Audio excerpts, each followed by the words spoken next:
தேர்தல்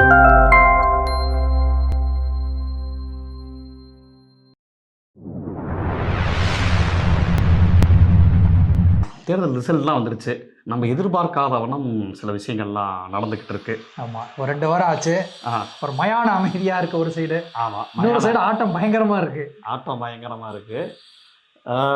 சரி, என்ன இதுக்கு நம்ம சேனல்ல இருந்து என்ன பேசலாம்னு பார்த்துட்டு இருந்தோம். அப்ப இந்த புக்கு வந்து காலத்தின் நிறம் கருப்பு, சிவப்பு. என்னன்னா இந்த புத்தகம் வந்து ஏற்கனவே நாங்க ரிவ்யூ பண்ணிட்டோம். ஆமா. இத வந்து எனக்கு என்ன ஆசைன்னா, Instagramல ஃபுல்லா இதுல வந்து பேஜ் பை பேஜ் திருப்பி சொல்றேன். என்ன 100 டைப் ஆஃப் இன்டலெக்சுவல்ஸு ப்ளஸ் வேற வேற கட்சிக்காரங்க, அதுக்கப்புறம் 110 கட்டுரைகளுக்கு மேல இருக்கு. திமுகவோட உடன்பிறப்புகள், அகிலேஷ் யாதவ், லல்லு பிரசாத் யாதவ், பினராயி விஜயன், இந்த மாதிரியான தலைவர்கள், சோனியா காந்தி, ராகுல் காந்தி, அவங்க எப்படி திமுகவை பார்த்தாங்க. ப்ளஸ் இந்திய எதிர்ப்பு போராட்டம்னா கிட்டத்தட்ட ஒரு 5 கட்டுரை இருக்கு. அதில் ஒரு 10% கூட பராசக்தி படத்தில் வரல. என்ன ஒன்று அதாண்டி திமுகவோட வரலாறு, அண்ணா விசஸ் பெரியார் எப்படி இருந்துச்சு, என்னவா இருந்துச்சு, அது விசஸ் தானா இல்லை உள்ளுக்குள்ள ஒரு அன்பு இருந்துச்சா, நிறைய கூஸ் பம்ப்ஸ் மூமெண்ட்ஸ்லாம் இருந்துச்சு. அதுதான் இது. இந்த புத்தகம் இருக்குல்ல, இந்த புத்தகத்தை நம்ம ரிவ்யூ பண்ணியிருந்தோம். ஏன்னா ஏற்கனவே ரிவ்யூ பண்ணியிருந்தோம். அதில் பார்த்துக்கோங்க, நாங்கள் வேணால் டிஸ்கிரிப்ஷனில் போடுறோம். நான் ஏன் அதை சொல்கிறேன்னா, இப்போ இந்த தேர்தல் நடந்ததுலேருந்து இன்றைக்கி என்னவா பேசலாம் அப்படின்னு பார்த்தோன்னா, இந்த தேர்தலில் என்னவா இருக்குது, இந்த தேர்தல் சோசியல் இன்ஜினியரிங்னா என்ன, ரிசல்ட் வந்து ஆமாம் அந்த ஒரு வேர்டில் நீங்கள் சொல்லலாம் சோசியல் இன்ஜினியரிங்னால தான். ஆமாம், அந்த ஒரு விஷயங்கள் இருந்துச்சு. முதல்ல நான் கூட என்ன நினச்சேன்னா, இவிஎம்லாம் டேம்பரிங்லாம் ஐயநாதன் சொல்கிறார்ல, அப்படிலாம் நினச்சேன். ஆனால் நிறைய பேர்கிட்ட பேசினப்போ தான் தெரிஞ்சு, இல்லை நம்ம வந்து அடியில் ஒரு வேவ் ஒன்று போயிருக்கு, அந்த வேவை வந்து நம்ம கெஸ்ஸே பண்ணலை அப்படிங்கிறது எனக்கு தெரியும். லூசண்டாக விட்டோம். இந்த சோசியல் இன்ஜினியரிங் இந்த மாதிரியான வார்த்தைகள் வந்து பிஜேபியோட காலகட்டத்தில் இருந்து வருது. ஹவு த பிஜேபி வின்ஸ், இந்திய தேர்தல்களை வெல்வது எப்படி, அப்புறம் பார்த்தீங்கன்னா ஒய்ஐஆ மெட்ரால், இந்த மாதிரியான புத்தகங்கள்லாம் வந்து ஏற்கனவே நாங்கள் ரிவ்யூ பண்ணியிருக்கோம். பட் அதெல்லாம் ஒரு ரீகேப் மாதிரி இந்த எலெக்ஷன்ஸை ஒட்டி பேசலாம் அப்படிங்கிறது தான் பிளான். ஏன்னா இதெல்லாம் நாங்கள் இந்த புத்தகத்தை பற்றி பேசவே போகிறதில்ல, ஆனால் அந்த புத்தகத்துலேருந்து இருக்கக்கூடிய சாரங்களை தான் சொல்ல போகிறோம். என்னன்னா சோசியல் இன்ஜினியரிங்னு ஒரு வார்த்தை, பிஜேபி வந்து என்னவா பண்ணுறாங்க, எப்படி கன்சாலிடேட் ஓட்டை வந்து எப்படி கன்சாலிடேட் பண்ணுறாங்கங்கிற விஷயங்களை இந்த புத்தகத்துலேருந்து தெரிஞ்சுக்கிட்டோம். இப்போ விஜய்க்குமே அப்படி ஒரு விஷயம் இருக்கா அப்படிங்கிற ஒரு கேள்வி வந்து வருது. ஏன் வருதுன்னா, நிறையா வந்து இப்போ வந்து அந்த ஃபார்ம் 20 அதில் பார்த்தீங்கன்னா, அந்தந்த தொகுதியில் எந்தெந்த ஒவ்வொரு பூத்து வாரியாக நிறையா கன்சாலிடேட் ஆகிருக்கு. என்ன சொல்கிறாங்கன்னா, அதை ஆய்வு பண்ணிகிட்டே சொல்கிறாங்க. என்ன சொல்கிறாங்கன்னா, நானுமே அந்த இதெல்லாம் பார்த்தேன், கோத்ரூ பண்ணேன். நிறையா இதில் பட்டியலின மக்கள் இருக்கக்கூடிய இதில் பகுதிகளில் நிறைய டிவிகே பக்கம் ஓட்டு வந்து டிரான்ஸ்ஃபர் ஆகிருக்கிறத பார்க்குறோம். இதை எப்படி புரிஞ்சுக்கணும் அப்படின்னு பார்த்தீங்கன்னா, பட்டியலின மக்கள்கிட்ட இது வந்து டிஎம்கே வந்து கண்டிப்பாக சுய விமர்சனம் பண்ணிக்கணும் ஒரு இடத்துல. ஏன்னா இவங்க என்னெல்லாம் திட்டம்லாம் போட்டால் கூட கிரவுண்டில் அந்த பண்ணையார் மனப்பான்மை, இப்போ உதாரணத்துக்கு நீங்கள் மதுரை மாதிரி ஏரியாவில் மூர்த்தி மாதிரியான ஆட்கள், ஒரு நீங்கள் வந்து நாங்கள் தானே கொடுத்தோம், நீங்கள்லாம் வாங்கிக்கிட்டு தானே இருக்கீங்க, நாங்கள் போட்ட பிச்சை தானே, இந்த பாடி லாங்குவேஜில் பேசுகிறதும் தவிர்க்கணும். பொன்முடியோட சொல்லுங்க, ஓசி. ஆமாம், அது ஒன்று, ஓசி அந்த மாதிரியான விஷயங்கள். பொன்முடி, டிஎம்கே பத்திரிகையாளர்கள், ஆதரவு பத்திரிகையாளர் செந்தில்வேல் தோழர் மாதிரியான ஆட்கள், ஐடி சாப்பாடு நாங்கள் தானே போட்டோம். அப்படி இல்லை, அது வரலாறு அப்படி இருக்கலாம், ஆனால் அதை வந்து சொல்கிற முறை வந்து வேற. செந்தில்வேல் தோழர் சொல்கிறப்ப வேற மாதிரி இருக்குது, இந்திரகுமார் தேரடி தோழர் சொல்கிறப்ப வேற மாதிரி இருக்குது. அது இது என்ன ஐடி பாலிசிலாம் என்ன போட்டாங்க, கலைஞரை நல்லா செஞ்சார், இதெல்லாம் என்ன செஞ்சாங்க, இப்படிலாம் இது பண்ணிவிட்டு ஏன்பா நீங்கள் இதெல்லாம் வரலாறு தெரியாமல் அந்த மாதிரி போகிறது நியாயமானு கேட்குறது வேறு மாதிரி. இப்போ என்னன்னா இந்த வெறுப்பு அரசியல் இருக்குல்ல, நான் என்னவா பார்க்குறேன்னா, கீவேர்ட்ஸ் வந்து பயங்கரமாக ஒர்க் ஆகிருக்கு. இப்போ உதாரணத்துக்கு வேங்கை வயல் அப்படிங்கிற ஒரு கீவேர்ட், நான் நிறைய டிவிக்கு நண்பர்கள்ட்ட பேசுகிறப்ப வேங்கை வயலில் சால்வ் பண்ணிருக்கலாம்பாங்க. வேங்கை வயல் என்னப்பா நடந்துச்சுன்னு கேட்டால் அவங்களால டீப்பாக அதை பற்றி ஒரு 10 வரி பேச முடியாது. நான் எழுதி வேணா தரேன், பச்சை கல்லில் கையெழுத்து போட்டு தர முடியும், ஏன்னா அவங்களால பேச முடியாது. ஆனால் இப்படி பேசணும்னா இப்போ என்ன நம்ம சொல்கிறாங்க, இப்போலாம் டே நீங்கள் இவ்வளோ திமிரா பேசுனீங்களா, இதில் என்ன சிக்கல்ங்கிறத கேளுங்க. இப்போ கோட்பாடு ரீதியாக இருக்கிறவங்கன்னா இன்னொரு சிக்கலையும் பார்த்தேன் கிரவுண்டில். அது என்னன்னா, கிரவுண்டு தான் நமக்கு தெரிஞ்ச கிரவுண்டு. நீங்கள் என்னப்பா கிரவுண்டெல்லாம் அவ்வளோ இது பண்ணுறீங்க அப்படி இல்லை. நமக்கு தெரிஞ்ச நண்பர்கள்ட்ட டிவி கிட்ட அவங்கெல்லாம் என்னவா பார்க்குறாங்கன்னா, அறிவுபூர்வமான விவாதம் இருக்குல்ல, அதுவே முட்டாள்தனமானது அப்படின்னு பார்க்கக்கூடிய நண்பர்கள் இருக்காங்க. அதாவது நீங்கள் அறிவாளியாக பேசுனீங்கன்னா, இவன் இப்படி தான்டா பெரிய இது போட்டுக்கோங்க, பீப் போட்டுக்கோங்க. பெரிய இது மாதிரி பருப்பு மாதிரி பேசுவான், பெரிய ஹேர் மாதிரி பேசுவான். இப்படி இப்படி இவங்க இவ்வளோ திமிரா பேசுகிறாங்கல்ல. அதாவது மற்றவங்கள தற்கூரின்னு சொல்கிற வார்த்தை வந்து ஒரு கோட்டா இருக்கு. என்னன்னா, எல்லாமே இவங்க தான் ஏதோ கண்டுபிடிச்ச மாதிரி, கோட்பாடெல்லாம் இவங்க தான் கண்டுபிடிச்ச மாதிரி. ஒரு தடவை தான் விஜய் வந்துட்டு போட்டுமே அப்படின்னு சொல்லக்கூடிய மனநிலை உள்ள இருக்கு. நான் இதை ஒன்று பார்த்தேன். இதில் முக்கியமாக இந்த வேங்கை வயல் மாதிரி வேணா விஷயங்கள்ல இங்கே என்ன சிக்கல்னா, வேங்கை வயலை பற்றி ஏப்பா ஒரு ஒரு 10 பாயிண்ட் சொல்லுப்பா, என்ன என்ன பிரச்சனை நீ சொல்லுப்பான்னா அவனுக்கே தெரியாது. வேங்கை வயலை ஒழுங்கா ஹேண்டில் பண்ணாங்க. சரி, உங்கள் தளபதி என்னப்பா பண்ணார்? 3 வருஷத்தில் போய் போராட்டம்லாம் பண்ணார். இப்படிலாம் பேச ஆரம்பிச்சோன்னா, டேய் இந்த பேச்சு ஒரு டேஷ் போட்டுக்கோங்க. அதுக்கு தானே அவங்கள குரூப்பில் உட்கார வச்சேன் அப்படின்னு பேசுகிறாங்க. நீங்கள் இவங்ககிட்ட அறிவுபூர்வமாக பேசினா நீ ரொம்ப திமிரு, உனக்கு தான் எல்லாம் தெரியும் நினைச்சிக்கிறியா அப்படின்னு மாதிரி ஒரு அப்படின்னு கேட்குறாங்க. என்கிட்ட நிறைய பேர் கேட்டாங்க, என்னடா அப்போ எப்படி தான்டா சொல்கிறது? இப்போ ஒரு விஷயம் இருக்குது, இவங்களுக்கு சொல்லி தான் வரலாறு நான் கேட்க மாட்டேன். ஆனால் அதை நான் சொன்னால், டேய் நீங்கள் இவ்வளோ திமிரா பேசுகிறீங்களா? அதான் அவங்க என்ன நினச்சிக்கிறாங்க, பண்ணையார் மனநிலை 2 மனநிலை இருக்குது. ஒரு பண்ணையார் வந்து உண்மையிலே பண்ணையார் மனநிலை, ஜாதி வெறியோட திமுகவோட அமைச்சர்கள்லாம் இருந்தாங்க. சிலதெல்லாம் நீ சொல்கிற மாதிரி ஓசி மாதிரியான விஷயங்கள், மூர்த்தி மாதிரியான எம்எல்ஏக்கள் லோக்கல் விஷயங்கள், இதெல்லாம் நான் ஒத்துக்கிறேன், அக்ரீடு, இதெல்லாம் பண்ணையார் மனநிலை. ஆனால் விவாதிக்க வந்துட்டாலே நீ என்ன பெரிய பிடிங்கியா அப்படிங்கிற ஒரு பாடியில் அங்கே கிளாஸ் எடுக்காதீங்க. எங்களுக்கு கிளாஸ் எடுக்காதீங்க. இன்னைக்கு ஜெயிக்க வர செஞ்சுட்டாங்களா? என்னமோ நீங்கள் சொன்னீங்க, என்னமோ நீங்கள் கிரவுண்டுக்கு, அது நம்ம பேசுகிறத கொஞ்சம் பேசாமல் இருக்கலாம். ஏய் கிரவுண்டு தெரியுமா உனக்கு? கிரவுண்டுன்னா நானா உனக்கு தெரியும் நினைக்கிறேன் குரூப்பில். சீரியஸாக நண்பர்களே, இதை நீங்கள் சொன்னீங்கன்னா பயங்கரமாக ரசிப்பீங்க. ஒரு தம்பி ஒருத்தர் டிவிக்கே ஆரம்பித்த காலகட்டம் ஆரம்பித்து கொஞ்ச நாள் ஆயிடுச்சு. இது வருது, நாடாளுமன்ற தேர்தல் வருது. சைதாப்பேட்டையில் இடதுசாரிகள்லாம் சேர்ந்து பேசுவாங்க. அதாவது திமுகவோட கூட்டணியில் மதசார்பற்ற முற்போக்கு கூட்டணியில் ஒரு கூட்டம் நடக்குது.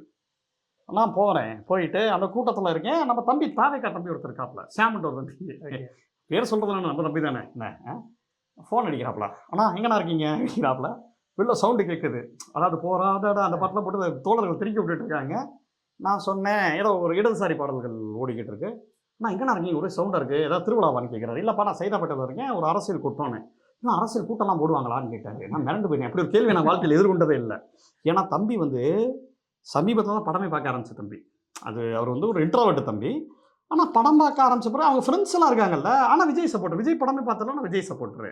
அவர்கிட்ட நீங்கள் படத்தில் கூட சர்க்காரில் விஜய் வந்து சர்க்கார் வச்சுருக்காங்கன்னு தெரியாத தம்பி. நீங்கள் நல்லா புரிஞ்சுக்கணும், அந்த தம்பியோட அந்த ஹிஸ்ட்ரி புரிஞ்சுக்கணும். ஏன்னா அவர் ரியலாகவே தெரியாது.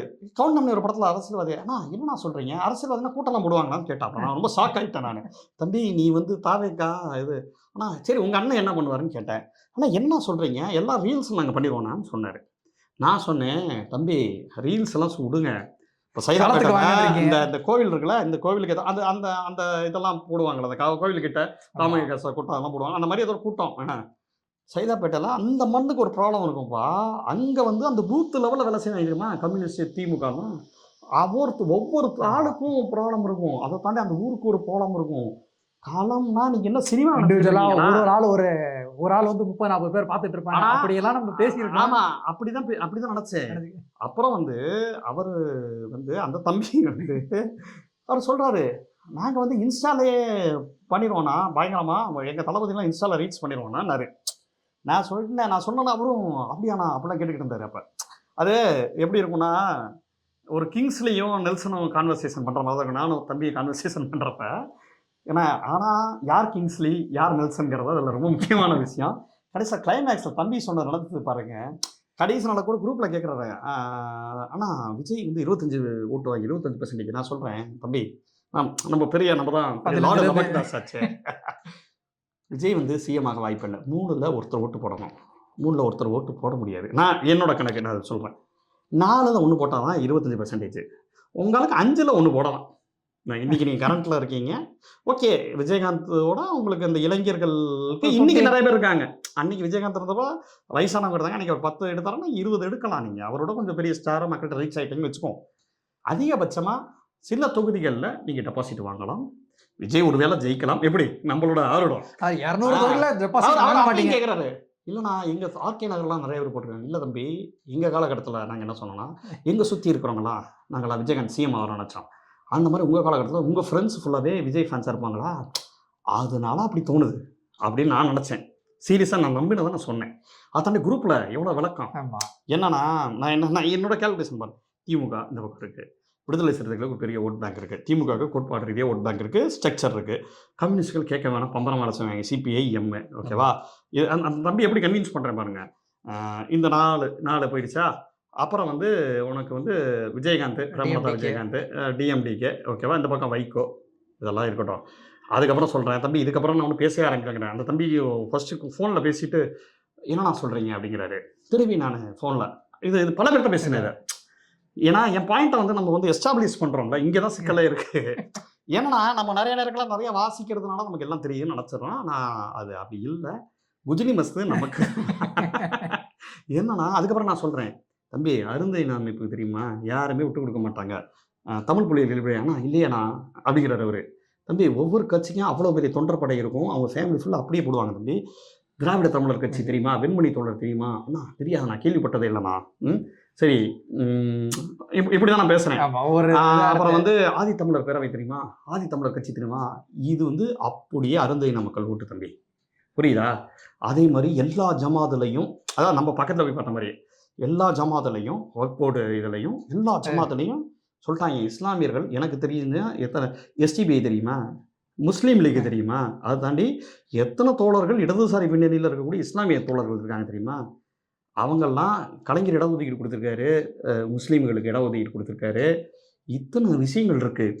முஸ்லீம்ஸா இந்த பக்கம், கிறிஸ்டின்ஸ்லாம் சர்ச்சிலலாம் சொல்லிட்டாங்க விஜய் வந்தாரா, அதாவது நியூ இயர் வந்தப்போ அந்த மக்களே கடுப்பில் இருக்காங்க. முற்போக்கான சர்ச்சு கிறிஸ்தவர்கள்லாம் இருக்காங்க, கிறிஸ்தவர்கள் ஓட்டா.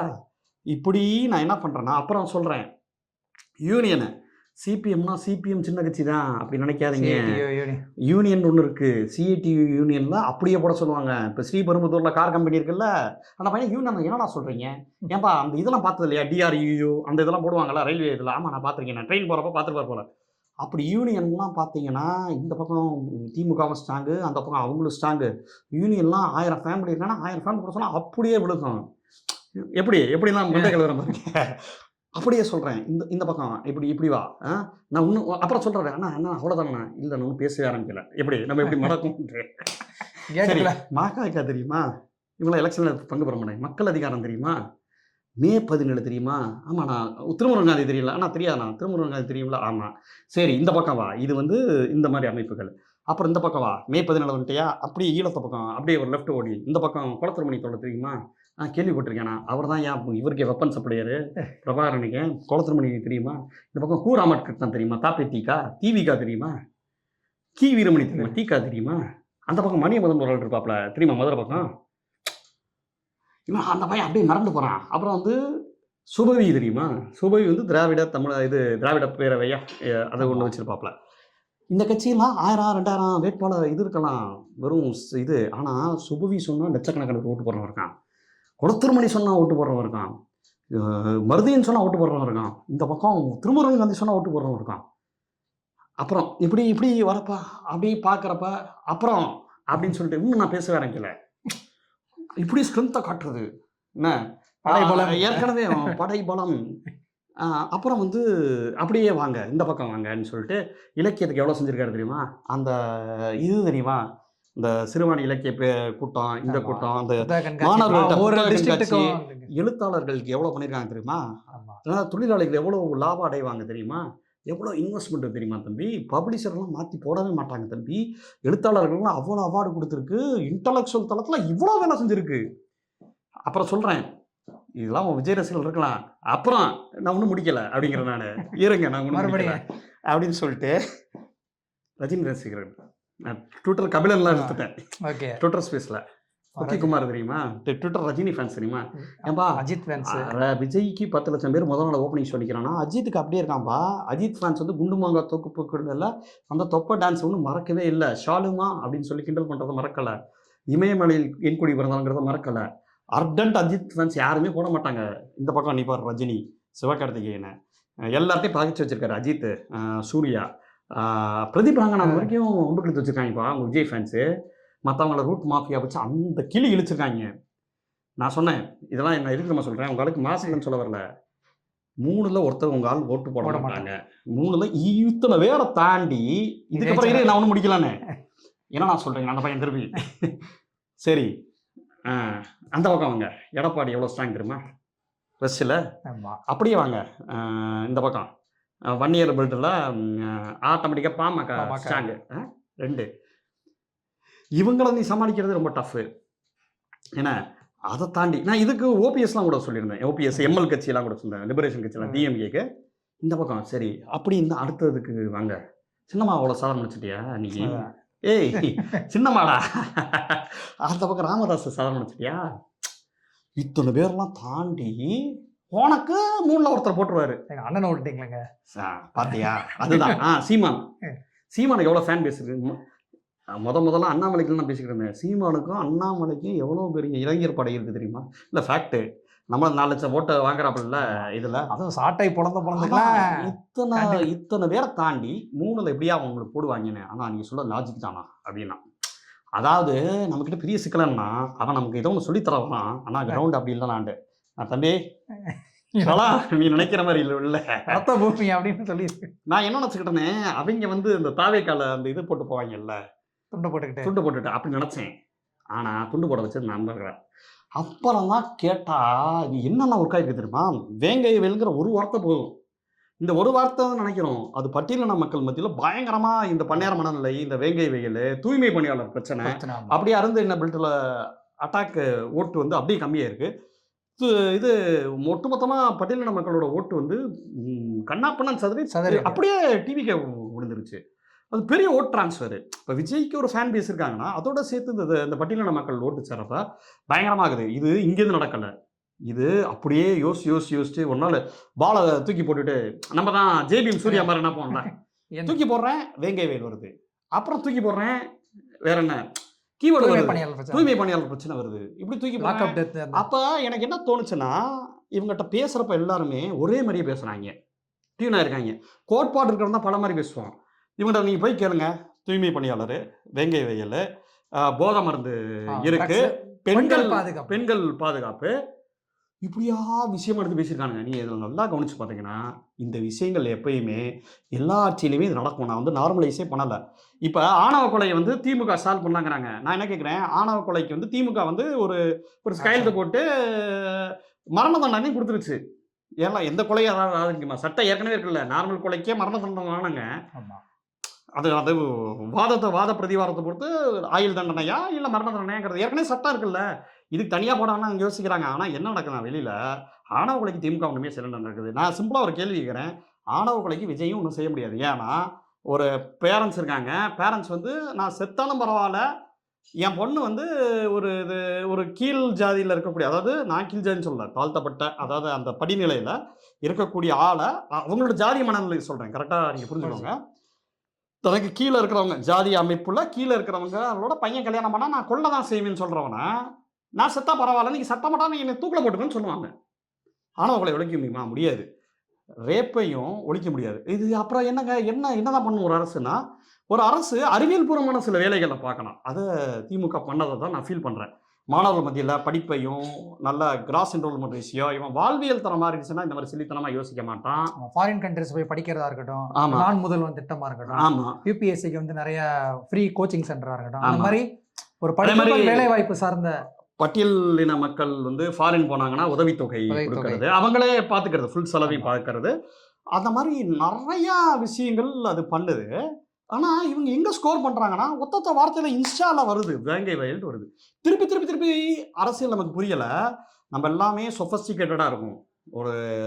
ஒரு தம்பியோட ஒய்ஃப் ஒருத்தவங்க சொன்னாங்க, ஆனால் நான் இவங்கெல்லாம் சொஃபஸ்டிகேட்டாக இருக்குன்னா அவங்க வாழ்க்கையை புரியல. நாங்கள் ரொம்ப நியாயமான பாயிண்ட்டு. நம்ம இந்திய தேர்தல்கள் வெல்வது எப்படி புக்கு அதை தான் சொல்லுது. திரிபுராவில் ஏன் கம்யூனிஸ்ட்கள் தோத்தாங்க சொல்ல வந்தேன். அவங்க அந்த வரலாறுலாம் தேவையில்லை, 25 வருஷம். ஆமாம், ஏன்னா இன்னைக்கு ஏசி ரூம் இருக்குது, நான் ஒரு ஜாலியாக இருக்கேன் என் லைஃப் ஸ்டைலு. ஸோ நான் ஃபன் பண்ணுறேன். நான் இன்னைக்கு மாற்றமே இல்லை ப்ரோ. நீ மாறினதுனால தான்டா இவ்வளோ பிரச்சனை இல்லாமல் பேசிகிட்டு இருக்கேன். நீ ஐடியில் வேலை பார்க்குறீல்ல, அதுவே ஒரு மாற்றம் தான். இது சொன்னோன்னா நான் செந்தில்வேல் டோனில் சொல்லலை மக்களே. என்னன்னா இது இவ்வளோ பெரிய ஹிஸ்ட்ரிக்கு யாருக்கும் தேவையில்ல. எனக்கு எதுக்கு history? I go with trend, I go with vibe அப்படிங்கிறானுங்க. என்ன நீங்க சொல்லுவீங்க? டேய் என்னது வைபா? என்னடா சொல்ற? இல்ல அ இல்ல இப்ப நம்ம காலகட்டத்தில நம்ம ஒண்ணும் பெருசா படிச்சு பெரிய இதெல்லாம் இல்ல. ஆனா நான் உங்க லவ் தற்குறியா இல்லையாடா? தற்குறிங்கிற வார்த்தை இன்னைக்கு தப்பா போகுது. ஃபைன். ஏன்னா நாங்களுமே தற்குறியா தான் இருந்திருக்கோம். அதுக்கு சொல்ல வரேன். இன்னும் வரலாற்று புரிதல்ங்கிறது இல்லாம அந்த சமூகம் ஒட்டுமொத்தமா பார்த்து இது எப்படி சேஞ்ச் ஆகி வந்திருக்கு, இந்த இடத்துக்கு கொண்டு வந்தது யாரு? இதெல்லாம் யாருக்கும் தேவையில்ல. விஜய பொறுத்தவரைக்கும் விஜயோட ஃபேஸே போதுமானது. ஒண்ணும் இல்ல. அவர் கந்துவட்டிக்காரராம். ஸ்டாலினுக்கு எதிர்த்தாப்புல இருந்தவரு. ஆமா. இவங்க விஜய மட்டுமே வச்சு இது பண்ணிட்டாங்க கொளத்தூர்லலாம். நீங்க விஜய் ஒரு ஆளா ஹேண்டில் பண்ணியிருந்தாங்கன்னா, இப்ப ஸ்டாலின் சொல்றேன். இவரு பழைய மாண்புமிகு முன்னாள் முதல்வர் ஸ்டாலின் அவர்கள் திமுக வந்து அந்த இவரும் கந்து வட்டிக்காரரு, இவரது தாவேக்கா ஒரு ஆளவே கருதாதனால அத பத்தி பேசவே இல்ல. இப்படிதான் ஒவ்வொரு இடத்துலயுமே நடந்திருக்கு. அவங்க என்ன பண்ணிட்டாங்கன்னா, சின்ன சின்ன கீவேர்ட்ஸ் இருக்குல்ல. நான் என்ன கேட்கிறேன், ஐடில எக்கச்சக்க பேர் ஓட்டு போட்டுருக்காங்க. நீ ஐடி தானே? ஆமா. ஒரு ஒரு ஒரு ப்ராடக்ட்ட நீங்க 100% எரர் ஃப்ரீயா குடுக்க முடியுமா? கண்டிப்பா முடியாது. அதனால தானங்க வெர்ஷன் 1. நான் என்ன கேட்கிறேன்னா, வீட்ட நீங்க கிளீன் பண்றீங்க. ஏதோ ஒரு குப்பை இருக்க தான் செய்யும். நீங்க 100% பெஸ்ட்டா குடுக்க முடியாது. ரஜினிகாந்த் அவ்வளோ பெரிய சூப்பர் ஸ்டாரா இருக்கலாம். ரஜினியோட ஹிட் ரேட் 65, 70% தான். 30% ரஜினிக்கு ஃப்ளாப் ஆகும். விஜய்க்கு அதோட கம்மி. 40, 50% தான் விஜய் ஜெயிக்கலாம். ரஜினியோட ஹிட் ரேட் கிடையாது விஜய்க்கு. ஆமா. நீங்க உங்க படத்திலேயே அவ்வளோ ஃப்ளா இருக்கும்ல. நாங்க கெஸ் பண்ணலங்க. நல்லா ஒர்க் அவுட் ஆகும்னு நெனச்சோம். Work out ஆகலங்கிறாங்கல்ல. அதனால ஒரு எரர் ஃப்ரீயான ஆட்சி குடுக்கவே முடியாது. லட்ச விஷயத்துல. இப்ப நீங்க என்னன்னா, பெண்கள் பாதுகாப்பு கண்டிப்பா தேவ. ஆனா எந்த ரேட்டுங்கிறது இருக்கு. நீங்க 4 கோடி பெண்கள் இருக்காங்கன்னா, 4 கோடிக்குமே போலீஸ் போட முடியுமான்னா முடியாது. அது ப்ராக்டிகலி பாசிபிள் கிடையாது. அப்ப இதுக்கு உண்டான பாதுகாப்பான சூழல ரெடி பண்ணி தர முடியும். இப்ப அனானி விஷயம் நடந்ததுல ஒரு புதற்குள்ள நடக்கிறதுக்கெல்லாம் எப்படி வந்து தனித்தனியா போயி ஒரு போலீஸ் போட முடியும்னு தெரியல. 2வது ஆணாதிக்க சமூகமாவும் இருக்கு. அப்படி இருக்கிறப்ப அது மோசமான விஷயங்கள் நடக்க தான் செய்யுது. நான் இல்லன்னு சொல்ல வரல. நார்மலைஸ் பண்ணல. நல்லா புரிஞ்சுக்கணும். ஆனா எத்தன பேர் வேலைக்கு போறாங்க? அதோட பெர்சன்டேஜ் என்ன? இந்த பெர்சன்டேஜ்ல பார்த்தோம்னா, இது எல்லா இடத்துலயும் இந்த கிரைம்ஸ் நடக்க தான் செய்யும். ஆல் இந்தியா லெவல்ல, ஆல் வேர்ல்டு லெவல்ல. ஏன் அமெரிக்கால கூட நடக்கும். இங்க சைக்கோ த்ரில்லர் ஒண்ணு இவரு வேட்டையாடு விளையாடு பண்ணியிருப்பாங்கல்ல. அமெரிக்காலயும் சீரியல் கில்லர்ஸ்லாம் இருக்காங்க. போலீஸ் ஸ்டேஷன் இருக்கு. நீங்க அத வச்சு ரூல்ல வந்து நீங்க பேச முடியாது. இந்த கிரைம்ஸ் கம்மி பண்ணணுங்கிறத ஒத்துக்கிறேன். எப்பயுமே மாத்தக்கூடிய ஆணாதிக்கம் மாறினா தான் ரேப் குறையும்டா. ஏன்னா, அதே மாரி ஆணவ கொலை குறையணும்னா ஜாதி ஒழியணும். ஜாதி ஒழியல அப்புறம் எப்படி ஆணவ கொலை எப்படி கம்மியாகும்ங்கிறத எதிர்பார்க்கிறீங்க. அது இருக்கும் ஒரு ரேட்டு. அத கம்மி பண்ணணும். அத மக்கள வந்து எஜுகேட் பண்ணணும். இது வந்து தாவேக்கா வந்தாலும் கம்மி பண்றது ரொம்ப குறைவு தான். ஆனா நீங்க வந்து இப்ப நீங்க யார் அந்த சார்ன்னு சொல்றதுக்கு பதிலா, அந்த அண்ணா யூனிவர்சிட்டில அவர வந்து நடவடிக்கை எடுத்துட்டாங்களா? அதோட முடிஞ்சு போச்சு. அவ்வளோதானே பண்ண முடியும். என்ன பண்ண முடியும்? அத பத்தி பேசலாம், உரையாடலாம். அந்த அரசும் வந்து சில விஷயங்கள அறிவுபூர்வமான விஷயங்கள பண்ணலாம். அது வந்து எவென்ச்சுவலா சேஞ்ச் ஆகக்கூடியது. அதுக்காக சொல்றேன். இவங்க எந்த இடத்துல நடத்திருக்காங்கன்னா, இந்த வேங்கை இவங்க எடுத்து ஜாதி விஷயம். ஜாதி விஷயத்துல ஓட்டர் அரசியல் உனக்கு தெரியும். இந்த பக்கம் கை வச்சா இந்த பக்கம் அடி வாங்குவோம். இந்த பக்கம் கை வச்சா இந்த பக்கம் அடி வாங்குவோம். மேல் பாதி விஷயமும் அதே மாரி தான். இந்த பக்கம் கை வச்சா இங்க அடி வாங்குவோம். இங்க வச்சா அடி வாங்குவோம். சில நேரங்கள்ல அரசு வந்து பெரிய கலவரம் நடக்கக்கூடாதுங்கிறது கூட எதுவுமே கண்டுக்காம அது அப்படியே ஷட்டிலா போகலாம். அதுவே அவங்களுக்கு நெகட்டிவா போகலாம். இப்ப நாள பின்ன இது எப்ப கவனிக்கணும்னா, இதே மாரி மேல்பாதி மாரி விஷயமோ, வேங்கைவேல் மாரி விஷயமோ தாவேக்கா ஆட்சியில நடந்துச்சுன்னா ஏதாவது கண்டுக்குவாங்களா? அப்படிங்கிறத நான் பார்க்கணும். இப்ப அதிமுக ஆட்சியில எனக்கு தெரிஞ்சு இமானுவேல் சேகரனோட குரு பூஜைக்கு 6 பேர துப்பாக்கி வச்சு சுட்டாங்க. அவ்வளவு பிரச்சனை இல்ல. ஒரு சின்ன ஒரு பிரச்சனை நடக்குது. போலீஸ வச்சு ஜெயலலிதா சுட்டாங்க. ஆனா அதிமுகக்கு பட்டியலின மக்களோட வெறுப்பு இது பண்ற மாரி மீடியா எதுவுமே பண்ணாது. தாவேக்காக்கு எதுவும் பண்ணாது. திமுகவுக்கு மட்டும் பண்ணுதோ? அப்படிங்கிற ஒரு கேள்வி இருக்கு. நானுமே டிஎம்கே சப்போர்ட்ல இதெல்லாம் இருந்தா ஒரு அரசு கையாளணும். அதுக்கு தான் அரசு. கையாளாகாம இருக்கிறதுக்கு பேர் அரசு கிடையாது. ஆனா ஒரு லெவலுக்கு மேல அந்த சொல்லுவாங்கல்ல ஐடில ரிஸ்க்க வந்து ஹேண்டில் தான் பண்ண முடியும். எரர் ஃப்ரீயா கோட் எழுத முடியாதுங்க. அவ்வளவு டெஸ்ட் பண்ணி, அவ்வளவு இது பண்ணி அங்க போனானே பக் வரும். ஏதாவது ஒண்ணு வந்து எகுரும். கரெக்ட்டா? நீங்க டிப்ளாய் பண்ண போற எகுருமா எகுறதா? நான் ஐடில இருந்த வரைக்கும் நெறைய பிரச்சனை வந்து ரியல் டைம் போறப்ப அது ஒரு பிரச்சனை வரும். அதாவது ஒரு 1 மில்லியன் விஷயங்கள் நடக்கும் ஒரு அரசுல. அத்தனை ஊர்லயும் சட்டம் ஒழுங்குலாம் கரெக்ட்டா தான் இருக்கும். ஒரே ஒரு ரேப்புனால அது கெட்டு போகிறதுக்கு வாய்ப்பு உண்டு. இப்போ உதாரணத்துக்கு இப்போ ஒரு டெல்லியில ஒரு ரேப் நடந்துச்சு. அத பத்தி பெருசா யாரும் பேசல. ஆனா நிர்பயா ரேப்ப வந்து இது வந்து மோடியோட மாடலா இருக்கு. எப்படி இருக்குன்னா சோசியல் இன்ஜினியரிங். மோடி ஏழை தாயின் மகன்கிறாரு. இவர் வந்து அசிஸ்டன்ட் டைரக்டர்ங்கிறாரு. மோடி என்ன சொல்றாரு? இந்த நிர்பயா ரேப் இருக்குல்ல, அத மட்டும் வச்சே பெருசா பேசுனாங்க. இவரும் அத மட்டும் வச்சே பேசினாரு. வாரிசு அரசியல் சொல்லிட்டு ராகுல் காந்தி சொன்னாரு. இவங்க வாரிசு அரசுன்னு சொல்றாங்க. நீங்க அப்படியே பாருங்க. அதே டெம்ப்ளேட், அதே டெய்லர், அதே வாடகை. நான் என்ன கேட்கிறேன், இந்த இது நடந்த பிறகு, இந்த இப்ப விஜய் ஆட்சிக்கு வந்தார்ல, வந்த உடனேயே இப்போ குளித்தலையிலலாம் ஏதோ ஒரு பொண்ணு ரேப் பண்ணி மர்டர் பண்ணப்பட்டிருக்காங்க. அதனால் இந்த நியூஸ் பெருசாகவே ஆக்கப்படலை. அதனால ஒரு சின்ன சந்தேகம் இருக்குது. சோசியல் இன்ஜினியரிங், ரூட் மாஃபியா, ஒரு பெரிய லெவலில் அங்கே ஒரு விஷயம் நடக்குது. ஒரு கன்சல்டேஷனு இந்த இன்ஸ்டாவில் கொடுக்குறதா நியூஸு. நீங்கள் உங்களுக்கு எதுவுமே நியூஸ் தெரியாதுங்க. நான் வந்து நரேஷன் மட்டும் தாங்க செட் பண்ணுவேன். இப்போ பாருங்கள், விஜய் வந்து அப்படி பண்ணுறாரு, இப்படி பண்ணுறாரு. ரைட்டுப்பா, என்ன பண்ணுறாரு அப்படின்னா அதை பற்றினா ஒன்றும் இல்லை. இப்போ ராஜமோகனை வந்து இதுவாக்கிட்டாங்க. ராஜமோகன் நமக்கு தெரிஞ்ச தம்பி தான், ஓகேவா? ரொம்ப எனக்கு மகிழ்ச்சி. ராஜமோகனோட இது ஆக்கினதுல எனக்கு ரொம்ப மகிழ்ச்சி. பர்சனலான தெரிஞ்சவருங்கிறதுலேருந்து அமைச்சராக்கினதுல எங்களுக்கு மகிழ்ச்சி. ஆனால் எனக்கு என்ன விமர்சனம் அப்படின்னா, ராஜமோகன் அவர்களே, இது முதல்ல ஒரு பட்டியலின ஆட்களை வந்து ஆதி திராவிட மினிஸ்டர் தான் கொடுப்பாங்க, அதை தாண்டி ஒன்று கொடுத்துருக்காங்கிறாங்க. வெளியில் பார்த்தா சத்யவாணி முத்துலேருந்து பெரிய ஹிஸ்ட்ரி வந்து போடுறாங்க. அத்தனை பேர் இருக்காங்க. சரி, மத்திய அமைச்சராக ஆர்எஸ்எல்ல இருந்திருக்காருல்ல, என்னப்பா இது? அப்படி இல்லை. அதாவது எப்படின்னா, ஒரு சைடில் வெறும் இன்ஸ்டாகிராமில் ஒரு சைடில் திருப்பி திருப்பி ஒரே நியூஸை போட்டு மண்டையை கழுவப்படுது. இப்போ சில கீவேர்ட்ஸ் மட்டுமே போதுமானதாக இருக்குது. இன்னொன்று நான் சொல்ல மறந்துட்டேன். இந்த பட்டியலின மக்களோட வாக்கு இதுவாகுதுல்ல, இதுக்கு எங்கேருந்து ஆரம்பிக்குதுன்னா, ஆதவ அர்ஜுனா வந்து விகடனில் ஒரு 100-120 பேரை வச்சு ஒரு கட்டுரை எழுதுறாரு. அது எல்லாருமே விஜய் கொடுக்க போறாருங்கிறது தெரியாது. இப்போ ஜி செல்வா கட்டுரை எழுதுறாரு, மகிழன் கட்டுரை எழுதுறாங்க. யாருமே தாவேகா சப்போர்ட்டர்ஸ் கிடையாது. ஆனால் இன்டலெக்சுவல்ஸ் மத்தியில் கடைசியில் விஜய் ரிலீஸ் பண்ண போறாருங்கிறாங்க. திருமா வந்து வரல இன்னைக்கு. அப்போ விஜயோட இமேஜ் இருக்குல்ல, அம்பேத்கர் விஜய் போட்ட இமேஜ் வந்து மிகப்பெரிய லெவலில் ஒர்க் அவுட் ஆயிருக்கு. அன்றைக்கி நம்ம சாதாரண நினச்சோம், ஆனால் அது ஒர்க் அவுட் ஆகிருக்கு. இது 1%. அதே மாதிரி இந்த பக்கம் ஜனநாயகன் 2.0, அதுக்கு வந்து சிறுமை பதிப்போம். அதுக்கு முன்னாடி கரூருக்கு முன்னாடிலாம் ஒரு 6 மாதத்துக்கு முன்னாடி பாலஸ்தீன் இஸ்ரேல் புக்கெல்லாம் யார் விஜய் பெரிய போராளி பாருங்க, விஜய்கிட்ட கொடுத்து வாங்குறாங்க. அவருக்கு ஒரு போராளி இமேஜ் வருது. நல்லா கவனிச்சுக்கோங்க. அந்த கரூர் சம்பவத்தெல்லாம் முடிஞ்ச பிறகு சிறுமை பதிப்பகத்திலேருந்து இலியாஸ் அகமத் அப்படிங்கிற ஒரு எழுத்தாளர் விகடன்லாம் எழுதுவார். அவரை வச்சு ஒரு நரேஷன் செட் பண்ணுறாங்க. திமுகக்கு மாற்று தாவேகா. அதாவது திமுக இந்த மாதிரியான பிம்பம்லாம் பண்ணுதில்ல, பிம்ப அரசியல் தான் திமுக பண்ணுதான். அதை கண்டினியூஷனாக தாவேகாவும் பண்ணுதான்.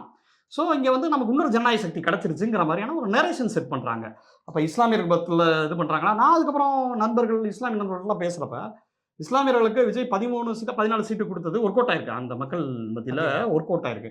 குட்டி குட்டி விஷயங்கள் நான் சொல்கிறது. இந்த சோசியல் இன்ஜினியரிங்கிறது வெறும் ரீலில் மட்டும் கிடையாது. இந்த ரீலில் போடுறதுக்கு ஒரு விஷயம் வேணும்.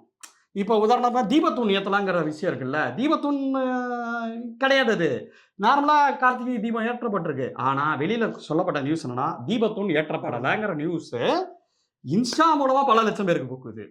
அப்போ அந்த இந்துத்துவ வாக்குகளை ஒரு பக்கம் கன்சாலிடேட் பண்ண முடியுது. இந்த பக்கம் இஸ்லாமியர் வாக்குகளை இந்த மாதிரி இஸ்லாமியர்கள் சீட்டு கொடுத்தாங்க கன்சாலிடேட் பண்ண முடியுது.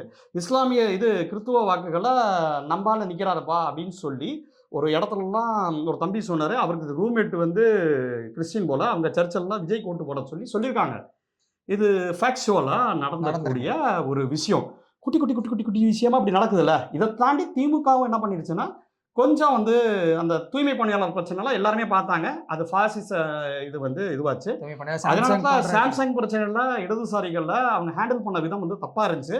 நானுமே சில ஏரியாக்களில் மதுரையிலலாம் பிரச்சாரங்களில் சிபிஎம் கொடியெல்லாம் சில ஏரியாலாம் லோக்கல்லாம் கொஞ்சம் பஞ்சாயத்துகள் நடக்கும். அது நம்ம ஒவ்வொன்றே ரொம்ப மைக்ரோ மேனேஜ்மெண்ட் பண்ண முடியாது தான். பட் ஸ்டில் சொல்கிறேன், அந்த கூட்டணி கட்சிகள் இருக்காங்கல்ல, அவங்கெல்லாம் மனமும் வந்து வேலை செஞ்சாங்களாங்கிறதுமே எனக்கு ஒரு கேள்வி. கேட்ட தொகுதியை பிரேமலதாக்கு கொடுக்கறதுக்கு பதிலாக விடுதலை சிறுத்தைகளுக்கும் சிபிஎம்முக்கும் கொடுத்துருந்தாலுமே ஒரு நல்லா அவங்க நல்லா வேலை செஞ்சுருப்பாங்க.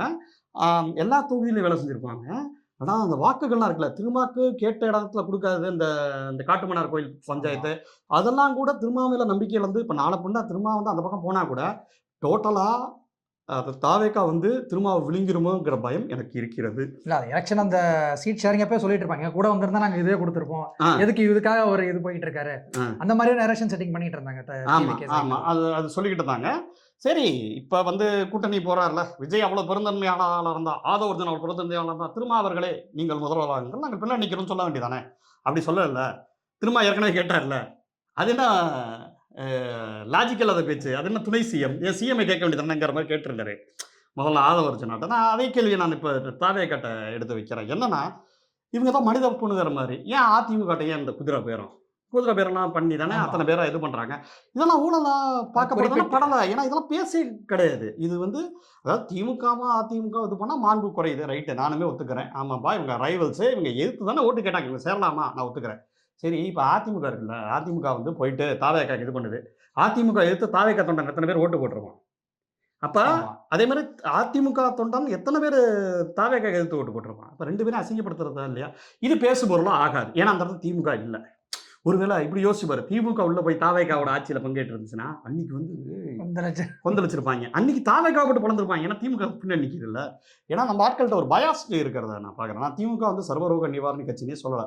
ஊருக்குள்ள பண்ணையார்த்தனங்கள், இந்த சண்டித்தனங்கள்லாம் இருக்கு. அது என்னன்னா பெரிய பெரிய வேலைகள்லாம் மக்கள் மறந்துட்டாங்க. மறந்துட்டு அவங்களுக்கு எது ஒர்க் அவுட் ஆச்சுன்னா சின்ன சின்ன ரீல்ஸ்ல வரக்கூடிய விஷயங்களும், சின்ன குழந்தைகள் வந்து நிறைய மேனிபுலேட் பண்ணணும். குட்டீஸை வச்சு கடைசி அந்த இது பண்ணிட்டீங்களா லாஸ்ட்ல? ஓம் சக்தி பராசக்தி, திமுக ஒரு தீய சக்தி அப்படிங்கிற ஒரு வார்த்தை வந்து நான் வந்து தேனியில பார்த்தேன், ஆலந்தூர்ல பார்த்தேன், மதுரையில பார்த்தேன். நான் வந்து இந்த எலெக்ஷன் இந்த 3 தொகுதியை நான் பார்த்ததுல இந்த 3 தொகுதியிலையுமே சின்ன பசங்கிட்ட பயங்கரமான ஒரு ஒரு ஒரு விஷயம் வந்து இருந்துச்சு. இதுல குழந்தைங்களாம் நிறைய பேர் சொன்னாங்க. இல்ல, இதுல என்ன பெரிய சிக்கல்னா இன்னைக்கு வந்து சமூக ரீதியான 40s 50s 30ஸ்ல இருக்கிற ஆட்களே சமூக ரீதியா இல்ல, 25ஸ்ல இருக்கிற ஆட்களே அவங்களுக்கு சின்ன குழந்தை ஒன்று இருக்குன்னு வச்சுக்கோங்களேன். அவங்க நிறைய பேர் சொல்லியிருக்காங்க, ஏன் குழந்தை நான் இப்படி ஏமாத்துவேன் டேய். ஆமா, ஏன்னா அவரே மொத்தம் சமூக மனிதனா இல்லை.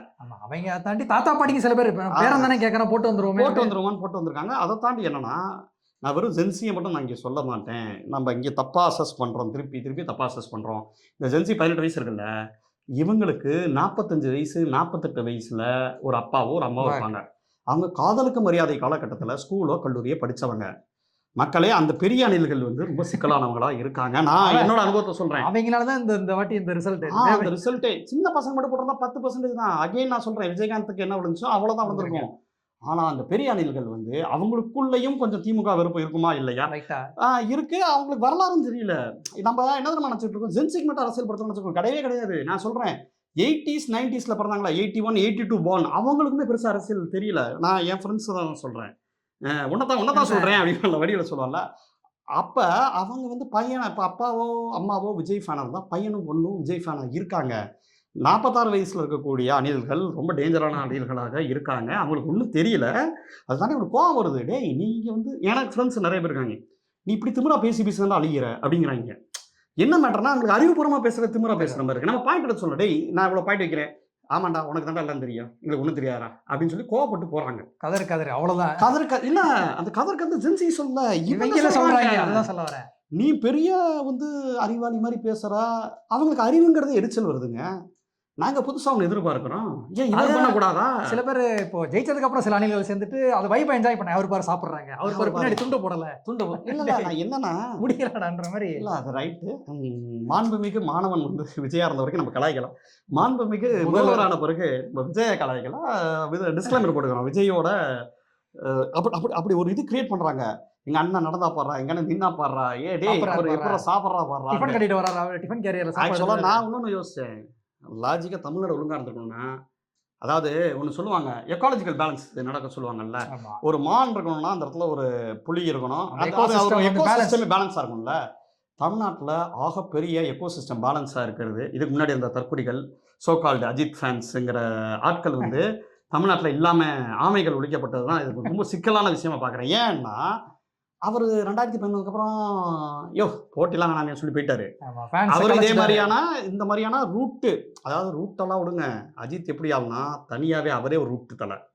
ஏன் சொல்கிறேன்னா, வெறும் SMS ஆதி படத்தோட வரலாறு போய் தேடி பாருங்க. டிஸ்ட்ரிபியூட்டர்ஸ் எனக்கு என்ன புலம்பினாங்க தேடி, வெறும் வந்து செல்ஃபோன் வச்சுக்கிட்டு 1100 வச்சுட்டு மெசேஜில் ஒரு படத்தை ஃப்ளாப் பண்ணியிருக்காங்க. அப்போ அவங்க நெட்ஒர்க் எப்படி இருக்கும்? அந்த சமயத்தில் விஜய்க்கு தான் நெட்ஒர்க்லாம். ஆக்சுவலாக இன்றைக்கி சன் டிவியை சொல்கிறோம், இன்றைக்கி வந்து ரூட்டாக சொல்கிறோம். இன்றைக்கி விதை போட்டது யாருன்னா, விஜயை பயங்கரமாக தூக்கி வச்சதில்ல சன் டிவிக்கும் கலைஞர் டிவிக்கும் எல்லாருக்குமே பங்கு இருக்கிறத நான் ஆணித்தரமாக சொல்லுவேன். மெயினாக சன் டிவியில் விஜய்க்கு பிரைம் ஸ்டார் கொடுப்பாங்க, தீனா ஃப்ரெண்ட்ஸ்னா தீனாவுக்கு தான் செகண்ட் கொடுப்பாங்க, ஃப்ரெண்ட்ஸ் தான் ஃபஸ்ட்டு கொடுப்பாங்க. ஸோ அதுக்குண்டான எல்லா வேலைகளுமே மியூசிக் இதெல்லாம் விஜய் பாட்டை திருப்பி போட்டு ரீச் பண்ணதே அந்த தீய சக்திகள் தான் தூய சக்தியை தூக்கி விட்டதேங்கிறது ஒரு வரலாறு. ஏன்னா நான் எதுக்கு சொல்ல வரேன், அப்படி இருக்கிறப்ப எதிர்த்து நீச்சல் போட்டக்கூடிய ஒரே ஆட்கள் எனக்கு தெரிஞ்சு திமுகவோ இடதுசாரி கட்சிகளோ யாருமே விஜய் கெஸ் பண்ணலை.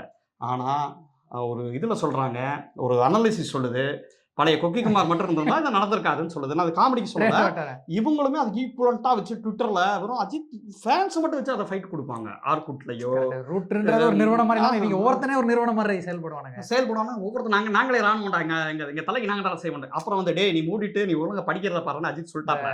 2.0 வருது, இப்போ அழிக்கிறதுக்கு என்ன வேணும், இந்த மாதிரி ஒரு ஆமை தான் தேவை அப்படின்னு இல்லை. அப்போ என்ன சிக்கல்னா, இந்த 2 இது இருக்குல்ல, 2 தீய சக்திகள், விஜய் அஜித் 2 பேரையும் நான் தப்பாக மீன் பண்ணல. 2001 முன்னாடி நீங்கள் வரலாறு போய் பாருங்கள். ஓஜின்னா அஜித்துக்கு தான் மேல் ஃபேன்ஸ் வந்து அதிகமாக இருப்பாங்க. பயங்கரமாக ஆழ்வார் படத்தெல்லாம் அட்டகாசம் சொல்கிற ஆட்கள் இருக்காங்க. நானும் இருந்திருக்கேன். பழைய ஓஜியிலேருந்து நான் சொல்கிறேன். அது உண்மையான தற்கொலைகள் சொல்லலாம். ஆமாம், ஆக்சுவலாக இவங்களுக்கு தான் தற்கொலை ஆகிறதுக்கு எல்லா தகுதி இருந்துச்சு. விஜய் ஃபேன்ஸ் நல்லா இல்லை பிரதர், விஜய் டான்ஸ் நல்லா ஆடுறான்னு ஒத்துப்பாங்க. அஜித் என்னது நல்லா இல்லையா, அந்த இதில் நல்லா காமிச்சிருப்பாங்க, பாஸ்கரனில் காமிச்சிருப்பாங்க. என்ன நான் என்ன ஃபீல் பண்ணுறேன்னா, இந்த இடத்துல ஒரு ஆப்போசிட் ரெசிஸ்டன்ஸ் பவர் இல்லை. இவர் அப்படி ஸ்லோவாக வந்துட்டார். எலெக்ஷன்ஸ் நடந்துச்சுன்னா கரூர் மாதிரி விஷயங்களில் விஜய் கொஸ்டினே பண்ணலாம், விஜய் அக்கௌண்டபிளே ஆகலை, திமுக அதிமுக. அப்போ அவர் அப்படியே வந்துட்டு அப்படியே வந்து பிடிச்சிட்டாரு. அது பெரிய எனக்குலாம் ரொம்ப அதிர்ச்சி. ஏய் அப்படின்னு சொல்லி ஒரு அதிர்ச்சி. கடைசியில் அந்த தம்பி நம்ம, அதாவது நான் ஒன்று தெரிஞ்சுக்கிட்டேன், டேய் ராஜா உனக்கு ஒன்றும் தெரியாது, ஏன்னா எல்லாம் தெரிஞ்ச மாதிரியே பேசாத, கொஞ்சம் கிரவுண்டில் அனலைஸ் பண்ணு. கிரவுண்டுங்கிறது கிரவுண்டில் இருக்க தான் கிரவுண்டு. நீ கிரவுண்டை இப்படிலாம் இருக்கு நீ கற்பனை பண்ணுற, அதை தாண்டி ஆப்போசிட்டில் அவ்வளவு விஷயங்கள் நின்று டிஎம்கேவை அடித்ததை இங்கே பார்க்க முடிஞ்சு. வெறுப்பரசியல், நான் ஏன் ஒய்ஐஎம் ட்ரால் அதை சொன்னேன்னா, வெறுப்பரசியல் சொல்லியே வளர்ந்தாங்க விஜய் ஃபேன்ஸு. விஜய் வந்து அஜித் ஆப்போனண்ட்டு வச்சு நீங்கள் நல்லா கொஞ்சம் பாருங்கள். விஜய் வந்து ஒவ்வொரு காலகட்டத்திலேயே ஒரு ஆப்போனண்ட் வச்சுக்குவார். அஜித் வச்சுக்குவார், அப்புறம் அஜித்தே ரஜினியை வச்சுக்குவார், அப்புறம் திமுக தீய சக்தி. நீங்கள் நல்லா கொஞ்சம் ஒரே ஒரு ஆளை தான் டார்கெட் பண்ணிகிட்டே இருப்பார், இப்படியே டார்கெட் பண்ணுவார். அது அவங்க ஃபேன்ஸ்குள்ளே ஒரு உற்சாகத்தை கொடுத்து, அந்த எதிர்ப்பு அரசியல் இருக்குல்ல, நீங்கள் இதை வந்து ஃபீல் பண்ண, இந்த வைபை ஃபீல் பண்ணணும். அட்டகாசம் டேஸ்க்கு நீங்கள் போங்க.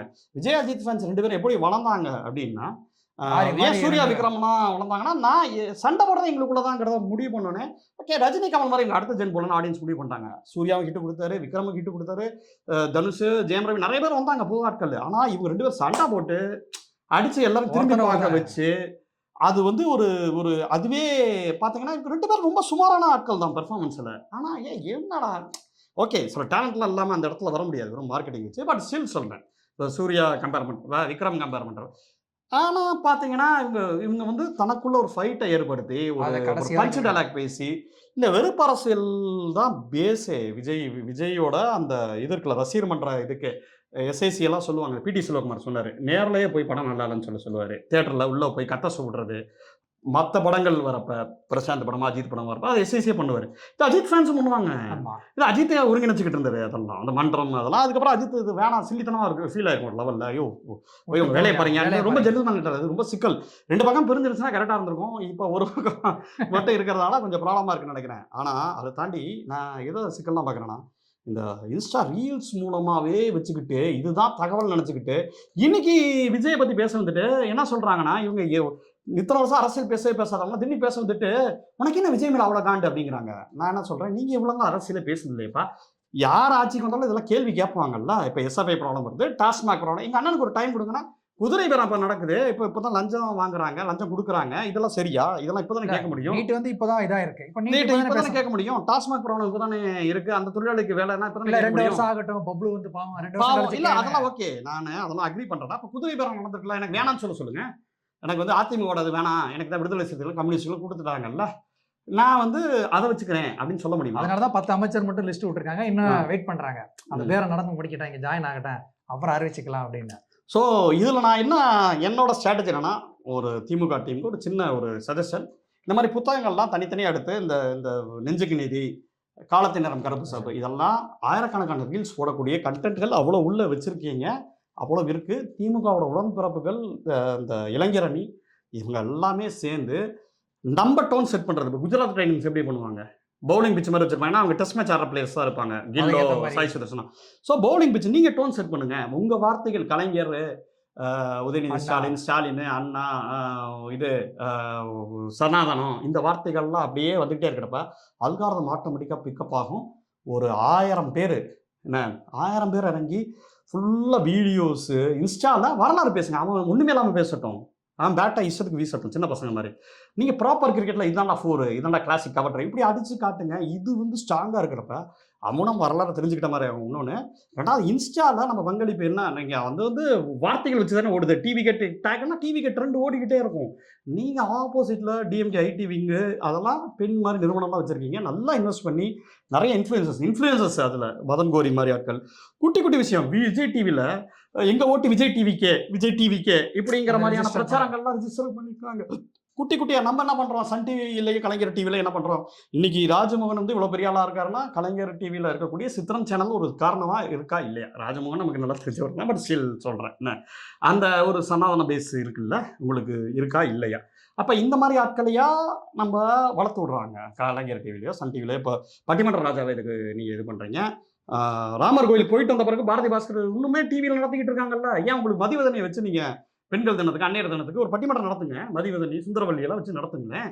ஏன் ஒரு இந்திரகுமார் தேரடி மாதிரியான தோழர்கள் உள்ளே போய் அங்கே செய்ய முடியல, ராஜமோகனால் ஏன் சித்திரம் சேனல் செய்ய முடியுது. இப்போ நம்ம நிறைய இடத்துல இப்படி குட்டி குட்டி குட்டி குட்டி குட்டி குட்டியாக நிறைய விஷயம், அது குட்டி விஷயம் நினைக்கிறோம். பாயிண்ட் ஒன் சேர்ந்தே ஒரு 10% ஆகுதுன்னு வச்சுக்கோங்க, 20% தரணும், 30% தான் ஜெயிச்சிருவாங்கல்ல. அதுதான் சொல்ல வரேன். அந்த அண்டர்லைங் இதை நம்ம இது பண்ணல. நெஞ்சுக்கு நீதி மாதிரியான கண்டென்ட்டுகள்லாம் இருக்குது, எக்கச்சக்க கண்டென்ட்டுகள்லாம் அதை பேசக்கூடிய ஆட்களை ப்ரமோட் பண்ணியிருக்கலாம். நீங்கள் மார்க்சி அரசியல் பேசுங்க நான் சொல்லவே மாட்டேன். நீங்கள் திமுக அரசியல் திக அரசியல் பேசுறதுக்கே அவ்வளவு இடம் இருக்குல்ல. ஏன் அந்த ஆட்களுக்கெல்லாம் சன் டிவியில் ஸ்பேஸ்கள் இல்லை. எல்லாமே மிகப்பெரிய அறிவுஜீவி. இந்திரகுமார்னா பேச ஆரம்பிச்சாருன்னா பேசுறாரு சோசியல் இன்ஜினியரிங் பற்றி. டேட்டா டைகர் இந்திரகுமார் தேரடி அவர் சொல்றாரு, விஜயோட நெட்வொர்க் பெருசுங்க, நான் அனலைஸ் பண்ணி வச்சிருந்தேன். ஓ நம்ம சொல்றதா அவர் சொல்றாரு போல அப்படின்ட்டு. அடுத்த பாயிண்ட், போப்புக்கு உண்டான ட்விட்டர் ஐடி ஹேண்டில் வந்து இவருக்கு சப்போர்ட் பண்றாங்க. ஆஹா புது மேட்ரு. அப்புறம் பாரதி ஜான் ஒரு நடிகை சப்போர்ட் பண்றாங்க, அவர் ஆல் இண்டியா லெவலில் இது பண்றாங்க. அதாவது நமக்கு தெரிஞ்ச விஷயத்துலயே இந்திரகுமார் பேசுறப்போ ஒரு 10 விஷயம் வரும். ஏன் நீங்க அதுக்கு சன் டிவியில் உட்காந்து பேச விட மாட்டேங்கிறீங்க. சன் டிவியில் அந்த அவர் நிகழ்ச்சி நடத்தட்டும். எதுக்கு நிகழ்ச்சி தயாரிப்பாளர் ஒரு படமே எடுத்துட்டாப்ல, பிளாக் ஷீப்ல ராஜமோகன் எடுத்துட்டோம், அடுத்து அமைச்சர் ஆயிட்டாங்க. எனக்கு அவரு பர்சனலாக நமக்கு தெரியும், அது மேட்டர் கிடையாது. பட் ஸ்டில் வாட் என்ன ஏதாவது லாஜிக் இருக்கா. அதாவது எனக்கு என்ன தோணுச்சுன்னா, அவனுக்கு ஒரு பிரச்சனை வருது, அவனை அடிக்க வந்தால் பரவாயில்ல, இவன் வீட்டிலே தானே உட்காந்துருக்கான், இவனுக்கு இப்படி பிரச்சனை வருதுன்னு கேட்பார்ல, அந்த லாஜிக் தான் எனக்கு வருது. அப்போ நம்ம இதெல்லாத்தையும் நமக்கு எல்லாமே தெரியும். இங்கே பேச தெரியாத ஆட்கள் இருக்காங்களா. ஸ்டாலின் தோத்த பிறகு குளத்தூருக்காக எத்தனை பேர் பேசுனாங்க, இவ்வளோ செஞ்சிருக்காரு அவ்வளோ செஞ்சிருக்காரு. ஏன் இதெல்லாம் இன்ஸ்டா ஏன் முன்னாடியே போடல. கரூரில் ஏன் விஜய் வந்து கொஸ்டின் பண்ணலை. நீங்கள் வந்து ஆன்சர் பண்ணிக்கிட்டே இருக்கீங்க. இனிமே நான் என்ன சொல்கிறேன்னா, உதயநிதி ஸ்டாலின் அவர்களே இந்த இடத்துல உங்களுக்கு இது நீங்கள் பார்க்குறீங்களா இல்லையா தெரியாது. என்னன்னா அவங்கள பதில் சொல்ல விடுங்க. கரூரில் விஜய் தானே பதில் சொல்லணும். நீங்கள் எதுக்குங்க செந்தில் பாலாஜி திமுக போய் பதில் சொல்லிச்சு, அந்த இடத்துல நீங்கள் வீக் ஆகிட்டீங்க. அவர் ரொம்ப ஸ்ட்ராங் ஆகிட்டாப்ல. ஏன்னா பதில் சொல்றது அவர் ஒரு பிலாசபியா இருக்கு. அவர் பாருங்க அமைதியா, அவர் தப்பு பண்ணல, அதனால அமைதியா இருக்காரு. நீ தப்பு பண்ண, அதனால நீ பதில் சொல்ற அப்படின்ட்டாங்க. அந்த சைலன்ஸ் எல்லா இடத்துலயும் ஒர்க் அவுட் இருக்கு. கரூரா இருக்கட்டும், அந்த எலெக்ஷன் குதிரை பேர் நடக்க கூட பிரஸ் அமைதியா இருக்காரு பாருங்க. இப்ப நான் இப்ப பாதவர்ஜன சொல்றேன், நான் தான் பதில் சொல்ல போறேன்ல சொல்றது அதெல்லாம் இல்ல. நாங்க ஓட்டு போட்டது விஜய் மூஞ்சிக்காக தான். விஜய் அவர்கள் பதில் சொல்ல வேண்டும் சொல்லி திருப்பி விஜய் கிட்ட பதில் கேளுங்க. ஏன்னா தயவு செஞ்சு கேளுங்க. அவர் அமைதியா இருந்து எக்ஸ்ல போயிட்டு ரிப்ளை பண்ணாலும் ஓகே. ஆனா இல்ல எக்ஸ்ல போயில ரிப்ளை பண்ணக்கூடாது, அதெல்லாம் அவை குறிப்புல வராது இல்ல சொல்றேன். நீங்க வந்து இங்கேயே பதில் சொல்றதுக்கு உங்களை வந்து தேர்ந்தெடுத்து வச்சிருக்காங்க. எக்ஸ்ல போய் பதில் சொல்றது நீங்க கேட்டு சொல்லுவீங்க. நீங்க மக்கள் மேல அக்கறை இருந்துச்சுன்னா அங்கேயே உங்களுக்கு பதில் தெரிஞ்சுன்னா அங்கேயே நீங்க சொல்லுவீங்கல்ல. ஆனா இதெல்லாமே கூட என்ன சொல்றாங்க, இன்னைக்கு உதயநிதி வந்து வெளியில நடப்பு ஏற்படுத்துறாரு. அது எலெக்ஷனுக்காக வராரு, அதுல பங்கேற்கல அந்த பெரும்பான்மை, அதுக்காக வர்றாரு. உடனே இவங்க இல்ல பயந்துட்டாரு, அவர் பயந்துட்டாரு. டேய் அவர் அதுக்கு ரிப்ளை பண்ணிட்டாரு, அதுக்கு விஜய் அதுக்கப்புறம் ரிப்ளை பண்ணிட்டாரு, அதெல்லாம் முடிச்சுட்டு தான் இவங்க கிளம்புறாங்க. இவங்க அந்த வாக்கெடுப்புல பங்கெடுப்பு உடனே இவன் அதை வச்சு பாத்தியா, நீ தைரியம் இருந்தா அங்க உட்காந்துருக்கணும். இப்ப எக்ஸ்ல போயிட்டு கேட்டோம்னா நீ போயிட்டாங்கிறனா அங்க சொல்றோம். என்னடா லாஜிக் சமாளிக்கிற கொஞ்சம். அதாவது என்னன்னா லாஜிக்கே இல்லாம, அதாவது கிரிக்கெட்ல சச்சின் டெண்டுல்கர் மாதிரி பேட்ஸ்மேனுக்கு செம்ம கண்ணா ஒரு பவுலர் போடுவான், விக்கெட் எடுத்துக்கணும். அதுக்காக அந்த பவுலர் பெரிய பவுலர் இருக்கு. ஆனா சச்சின் டெண்டுல்கர் அந்த பவுலரே அடிக்கிறதுக்கு உங்களுக்கு டெக்னிக் இருக்கணும். இல்லைன்னா நீங்க அத்தனை பால் அடிக்கலாம், ஓடி வந்து கண்ணா பண்ண ஃபுல் டாஸ் போட்டு உங்களை பவுலர் ஆக்கலாம். அப்படிதான் நீங்க பண்ணிட்டு இருக்காங்க. எனக்கு என்ன தோணுச்சுன்னா, இன்னொரு டைம்ல 2-3 படங்கள் தோணுச்சு. 6,28,000 பேட் பாய்ஸ் அந்த டீம் வரும்ல, சின்ன பசங்க. ஸ்டாலின் அங்கிள் சொல்கிறான்ல, அது திருப்பி பேட்டை வாங்கிட்டு டே நீ அங்கிள் நான் சொல்கிறேன் அப்படின்னு சொல்லி இவங்க ப்ரூவ் பண்ணுவோம். இன்னொரு படம் மான் கராத்தே, இப்போ இன்டர்வல் பிளாக் வந்துருக்கு மான் கராத்தில். இவன் எப்படி வந்தா ஏன்னா அதில் விஜய் அந்த இதில் அந்த லாலிபாப் சப்பிக்கிட்டே ஒரு இப்படியும் பாருங்க அப்படி இருக்குது. ஏன்னா நீங்கள் அரசியலாக கூட விஜயகாந்த் அவ்வளோ வேலை செஞ்சார், விஜய் செய்யலை, லாஜிக்காக செய்யலை. எதுக்காக பொறுப்பு எடுத்துக்கிட்டாருன்னா எடுத்துக்கலை. ஆனால் மான் கராத்தேல அவர்கள நாங்களாம் ஜெயிக்கக்கூடாதா கோச் அப்படிங்கிறாங்க இன்னைக்கு டிவிக்கு நண்பர்கள். ஏய் ஜெயிக்கக்கூடாதுடா அந்த படமே பாருங்க எவ்வளோ லாஜிக் இல்லாத படம்னு பாருங்க. இவர் வருவாராம், இவருக்கு வந்து ஹாய் ஜாலியாக இது பண்ணுவாராம், கடைசியில் ஒரு சென்டிமெண்ட் சீன் பேசுவாராம். அவன் உண்மையிலே அவன் ப்ரொஃபஷனலு அவர் தானே ஜெயிச்சிருக்கணும், நான் கராத்தே பீட்டர். அந்த பீட்டர் ஜெயிச்சு அந்த படம் ஓடி இருந்துச்சுன்னா இதுவாக இருக்கும். ஆனால் அந்த மக்கள் மாஸ் ஹீரோக்கு எப்படி கதை டிசைன் பண்ணுறாங்க பாருங்க. இவன் தற்கொலையாக இருக்கலாம், இவன் குடிச்சிட்டு இருப்பான், தண்ணி போட்டுட்டு இருப்பான், ஆனால் அவன் கடைசியில் ஜெயிச்சிருவான் அப்படிங்கிறது இருக்குல்ல. இது அவன் வந்து ப்ராப்பராக எக்ஸசைஸ்லாம் பண்ணிடுவான். அவன் கெட்ட வார்த்தை பேசுகிறான், ஒய்ஃபை கூப்பிட்றான், அதெல்லாம் விடுங்க. ஆனால் அதை தாண்டி அவன் வந்து ஒரு ப்ரொஃபஷனல் பிளேயர், அவன் தான் ஜெயிச்சிருக்கணும். ஸோ இந்த மகான் கராத்தே லாஜிக்கு தான் ஒர்க் பண்ணியிருக்கானுங்க.